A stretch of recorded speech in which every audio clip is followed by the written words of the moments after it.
हमारे लोगों को मारा था धर्म पूछकर। उनकी क्या गलती थी? उनकी किसी से क्या दुश्मनी हो सकती है जिनको चुन चुन कर मारा था? परिवार के साथ किसी की 2 दिन पहले शादी हुई थी, किसी की 2 महीने पहले शादी हुई थी।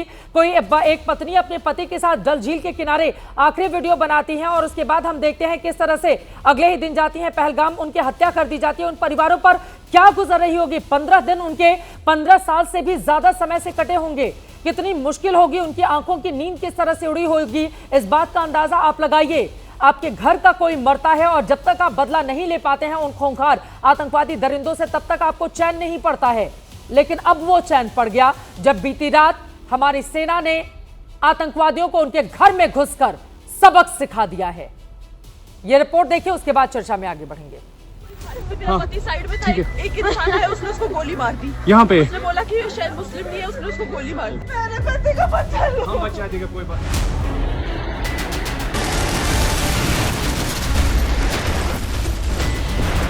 सिंदूर ही तो मिटाया था उन लोगों ने। ये जो वर्ड सिंदूर दिया गया है इस ऑपरेशन के लिए, ये एकदम अप्रोप्रिएट है।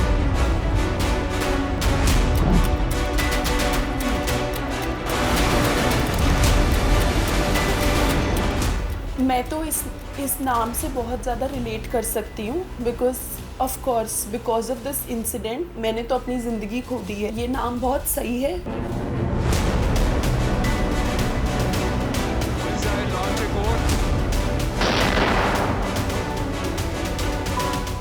उन्होंने हमारा सिंदूर ही ख़त्म किया है। इसका नाम रख के, ये बदला लेके उन्होंने हम सारी 26 औरतों को ये दिखाया है कि हम आपके साथ हैं।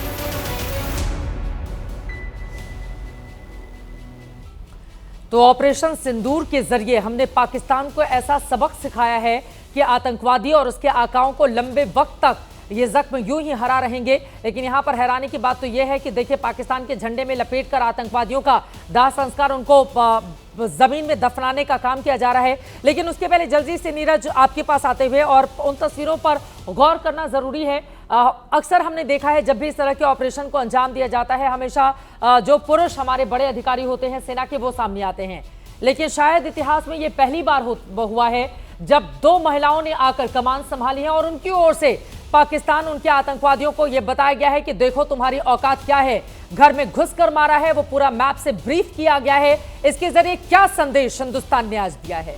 2 संदेश इसमें साफ थे। एक तो ये था, क्योंकि आपने जो कमान की बात की, अभी तक 4 साल पहले तक हमारे देश में जो महिलाओं को कमान नहीं दी जाती थी सेना में, लेकिन अब वो कमान यानी कर्नल रैंक उनको मिलने लग गई है। और जो आज थी कर्नल सोफिया कुरैशी सामने थी और व्योमिका सिंह जो विंग कमांडर थी। देखिए चित्रा, जो पहलगाम नरसंहार हुआ 22 अप्रैल को, आतंकियों ने क्या किया? हमारे देश की जो वीर नारियां थी उनके सुहाग को उजाड़ा और उनसे कहा, वीर नारियों से कहा कि जाके बताना कि क्या हुआ है, मोदी को बताना, प्रधानमंत्री को बताना, देश को बताना। लेकिन आज जो भारत ने दिखाया है, इन व्योमिका सिंह, विंग कमांडर व्योमिका सिंह और कर्नल सोफिया कुरैशी के जरिए ये बताया है कि क्या बताना क्या है। वो हमारे देश की महिलाएं, वीर जो महिलाएं हैं, वो बताएंगी दुनिया को कि हमने हमारी क्या किया है पाकिस्तान में जाके। वहां पर हमने 9 लोकेशंस पर 21 टारगेट किए हैं। हमारे 75 से 80 फाइटर जेट्स वहां पर गए। इतनी तबाही वहां पर मचाई है कि पाकिस्तानी सेना को, पाकिस्तानी एयरफोर्स को कानो कान खबर तक नहीं लगी कि इतने फाइटर जेट्स, इतने मिसाइल, इतनी जो प्रिसिशन स्ट्राइक जो है रॉकेट्स की आ रही हैं, आर्टिलरी की आ रही हैं, वो हमने किया है, जो आपने किया है। और जो जनरल चतुर्वेदी भी कह रहे थे कि जो आतंकी मारे, जो पाकिस्तानी सेना के जवान मारे गए होंगे। हासिम मूसा क्या है? हासिम मूसा तो पाकिस्तानी सेना के स्पेशल फोर्सेस का कमांडो था, जो कि मेन आरोपी है इस पहलगाम नरसंहार का। इसीलिए क्योंकि ये ट्रेनिंग देते हैं, यहाँ की एसएसजी जो है इनकी पाकिस्तानी सेना की स्पेशल फोर्सेस, ये इन आतंकियों को ट्रेनिंग देती है, इनके साथ क्लब रहती है, बॉर्डर एक्शन टीम बनाती है और इसी तरह के आतंकियों के साथ ये तंजीम जो बनाते हैं, ये आतंकी और ये जो कमांडोज होते हैं, ये मिलकर ही करते हैं। लेकिन आम हिंदुस्तानी, मैं आ रही थी और हर जगह सब यही कह रहे हैं क्या जबरदस्त मारा है, भारत की सेना ने क्या जबरदस्त मारा है। और आगे आने वाली जो पीढ़ियां हैं ना, पाकिस्तान में बैठे इन आतंकवादियों और उनके आकाओं की, वो पीढ़ियां इन तस्वीरों को देखेंगी और वो ये जानेंगे, समझेंगे कि जब भारत के अंदर दहशतगर्दी पैदा करने की कोशिश करोगे तो तुम्हारी जमीन पर हमारी सेना तय करेगी कब और कैसे मारना है और उसका अंजाम पूरी दुनिया को किस रूप में दिखाना है। पाकिस्तान को यह अच्छे से एहसास हो रहा होगा। इसी वजह से हवाइयां चेहरे की उड़ी हुई हैं। आर्मी चीफ कहाँ है? जनरल मुनीर, उसका कुछ पता नहीं चल पा रहा है। तमाम खास मेहमान हमारे साथ जुड़े हुए हैं। Lieutenant general VK Chaturvedi ji, जल्दी से आपकी टिप्पणी, उसके बाद जगदीप जी मैं फौरन आपके पास आ रही हूँ। ये तस्वीरें देखकर जगदीप भैया जी मैं आ रही हूँ, लेकिन उसके पहले सर चित्रा, मैं आपको 2-3 चीज़ों की तरफ ध्यान आकर्षित करना चाहता हूँ। सबसे पहला कि भारत ने ये बिल्कुल विश्व को संदेश दे दिया है कि टेरर के अगेंस्ट भारत की ज़ीरो टॉलरेंस पॉलिसी है, और अगर पाकिस्तान कुछ करेगा तो उसके ऊपर बहुत उसका खामियाजा उसको भुगतना पड़ेगा। दूसरा है कि जो हमारी लीडरशिप, हमारा नेतृत्व जो है, हमारे प्रधानमंत्री जी, हमारी कैबिनेट, हमारे पॉलिटिकल लीडरशिप सक्षम है कठोर निर्णय, राष्ट्र हित में कठोर निर्णय लेने में।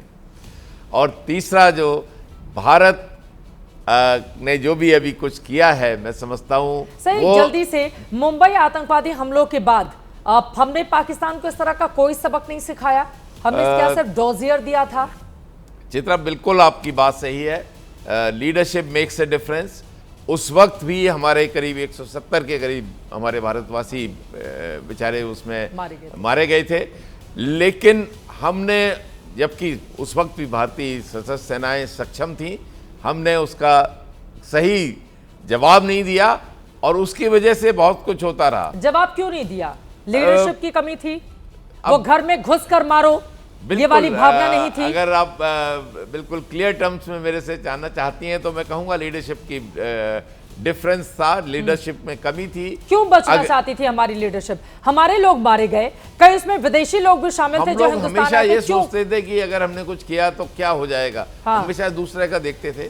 लेकिन जब राष्ट्र हित में, हम दूसरों से सर्टिफिकेट लेते थे जी, राष्ट्र हित में जब आप कोई इस तरह के कठोर निर्णय लेते हैं तो आपको सदैव सफलता मिलेगी, परिणाम सकारात्मक होंगे और विश्व आपका आदर करेगा, सम्मान करेगा। क्योंकि आपको अगर एग्जिस्ट करना है तो आपको एक स्ट्रॉन्ग राष्ट्र के, जो कि नैतिकता के मूल्यों में बिल्कुल खरा उतरेगा, लेकिन अगर उसको परेशान किया जाएगा तो वो उसका जवाब देने में सक्षम है और देगा। यह हमने धर्म के बीच की ये लड़ाई है, हमारी लड़ाई धर्म और अधर्म के बीच की है। और जिस तरह से अधर्मी काम किया गया इन आतंकवादियों की ओर से, उसके आकाओं की ओर से तैयार किया गया, और उसके बाद देखिए धू धू कर आधी रात को आतंकिस्तान किस तरह से जलता हुआ नजर आया। ये तस्वीरें आपके सामने हैं, और रातों की नींद, दिन का चैन, करार सब कुछ गायब है इस समय पाकिस्तान का, उसके हुक्मरानों का।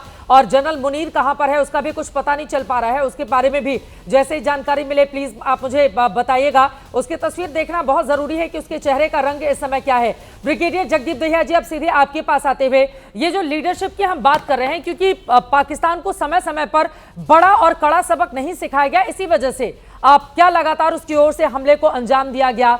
और लीडरशिप, जैसा कि सर ने कहा है कि एक डिफरेंट पैदा करने की कोशिश की जाती है, और जब आप तुरंत जवाब देते हो, उसके पहले 11 दिन में हमने जवाबी कार्रवाई की थी, सर्जिकल एयर स्ट्राइक के समय में 11 दिन, 12 दिन, और आज 15 दिन के बाद इसको अंजाम दिया गया है। तो बहुत जरूरी है नेतृत्व को यह समझना कि दूसरे देश का सर्टिफिकेट आपको नहीं चाहिए उस वक्त जब आपके अपने लोग मारे गए हों और जिनका कोई कसूर नहीं था। जगदीप दहिया जी, बातें नेतृत्व की बुरी बुरी प्रशंसा करनी चाहिए, और जो सिनर्जी है हमारी मिलिट्री में, हमारी जो आर्म्ड फोर्सेस हैं वो बिल्कुल अपॉलिटिकल हैं। आजादी के बाद जिस भी देश में आर्मी मिलिट्री ने हस्तक्षेप किया उस देश का नाश हो गया। हमारी बड़ी पुख्ता लीडरशिप है, और ये जो कार्रवाई की गई ना, इसमें मैं आप एक मेरे को 2 मिनट दीजिए। इसमें जो एस्केलेटरी लैडर का जो ये चक्रव्यूह बनाया है ना भारतीय लीडरशिप ने, इसके अंदर पाकिस्तान की बहुत दयनीय स्थिति है। वो इस स्थिति में है इस समय कि करे तो मरे, ना करे तो मरे। अगर वो, इसका मैं एग्जांपल देता हूं, अभी वो करता है, उन्होंने एलओसी पे अभी अपने आर्टिलरी फायर शुरू किया, जिससे कि हमने जो प्रिसीजन स्ट्राइक किए सिर्फ टेररिस्ट टारगेट्स को, उन्होंने हमारे गाँव में ये था सिविलियंस पे फायर किया, जिसमें हमें कैजुअलिटी मिली। और ये जो कैजुअलिटी हुई है, यही रीजन है जो डीजी बीएसएफ और प्रधानमंत्री की मीटिंग हुई है, होम मिनिस्टर ने भी बताया कि हमारे जो बॉर्डर विलेजेस हैं उनको सुरक्षित किया जाए, और हमारे बॉर्डर विलेज को पूरी सुरक्षा दी गई है और उनकी पूरी सुरक्षा के इंतजाम किए गए हैं।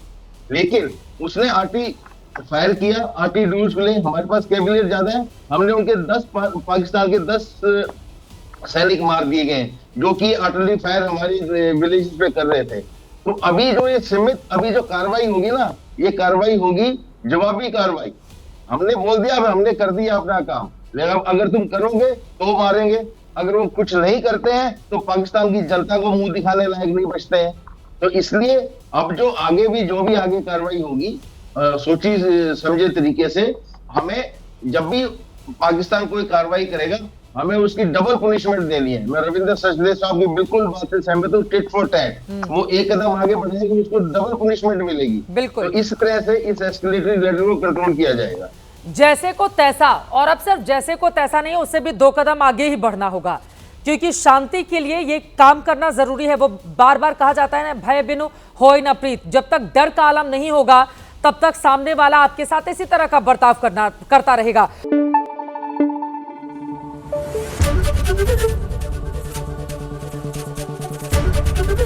एबीपी न्यूज आपको रखे आगे।